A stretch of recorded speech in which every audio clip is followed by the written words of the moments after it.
Дараагийн мэдээг танилцуулъя. Дэлхийд даяар далайн дээрмийн тоо хэмжээ нэмэгдэж байгаа юм байна. За энэ одоо талаар судалгаа хийдэг байгууллагын тайлан нийтлэгдсэн. За энэ үеэр бол тайлангаас үзэхэд энэ оны эхний улирал ийм төрлийн гэмт хэргийн тоо 45 болж нэмэгдэж бүртгэсэн гэж бол мэдэгдэж байна. За энэ судалгаа хийсэн байгууллага нь олон улсын далайн товчоо нэртэй ийм байгууллага юм байна. За тус байгууллагын хувьд бол олон улсын одоо худалдааны танхим нэртэй байгууллагын харьяанд ажилладаг ийм байгууллага юм байна. За тэгээд тус байгууллага бол 2024 оны тоо баримтыг 2025 оны тоо баримттай харьцуулахад бол далайн дээрм 35%-аар өссөн гэсэн ийм мэдээллийг өгч байна. За өнгөрсөн оны 1-р сараас 3-р сарын хүртэлх хугацаанд бол нийтдээ 33 гэмт хэрэг бүртгэгдэж байсан бол 2025 оны эхний улирал энэ хэрэг нь бол 45 болж нэмэгдсэн гэж хэлж байна. За мөн дэлхийд даяар бүртгэгдсэн энэхүү одоо 45 хэргийн 37 нь бол далайн дээрэмчид хөлөн онгоцонд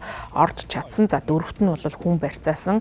За мөн 4 хэрэгт нь бол халдлага үйлдэлийг завдсан ийм хэрэгүүд болсон гэж тайландаа дурдж байна. За 2025 оны эхний улиралд бол хөлөг онгоцны багийн 37 гишүүн бол барьцаалагдсанаас гадна 13 хүн хулгайлагдаж 2 хүн бол занал хийлд өртсөн юм байна. За нэг нь бол шархдах зэргээр бол багийн гишүүдэд аюулгүй байдалд занал хийсэн ийм нөхцөл байдал бол илүү өндөр түвшинд байгааг бол тайланд дурдсан байна. За энэхүү олон улсын далайн товчоо нэртэй байгууллагын тайланд дурдсанаар Сингапур, Индонезийн хооронд орших Сингапурын хоолойнд бол дангаараа 27 халдлага үйлдсэн буюу халдлага үйлдэхийг оролцсон тохиолдол бүртгэгдсэн. За өнгөрсөн оны мөн үед бол 7 тохиолдол бүртгэгдэж байснаас бол эрс нэмэгдсэн ийм хэрэг явдал болж байгаа юм байна. За Сингапурын хоолой зорчиж байсан хөлөг онгоцнуудын эсрэг үйлдсэн дээрмийн халдлагын одоо 92% нь бол хөлөг онгоцонд нэвтэрч чадсан. За эдгээрийн 9 нь бол бөөний тээвэр хийдэг 100,000 гаруй тонн жинтэй танкер бүхий ийм хөлөг онгоцууд руу далайн дээрэмчид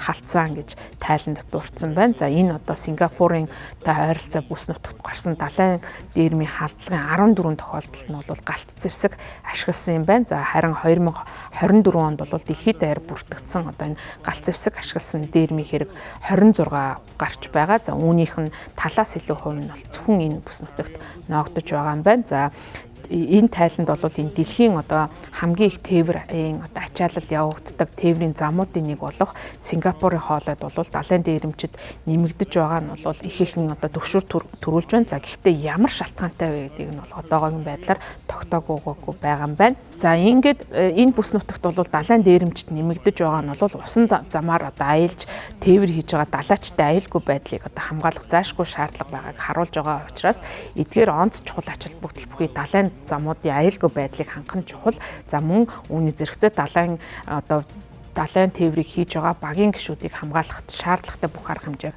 авах ёстой гэсэн ийм мэдээллийг тайланд дурдсан байна.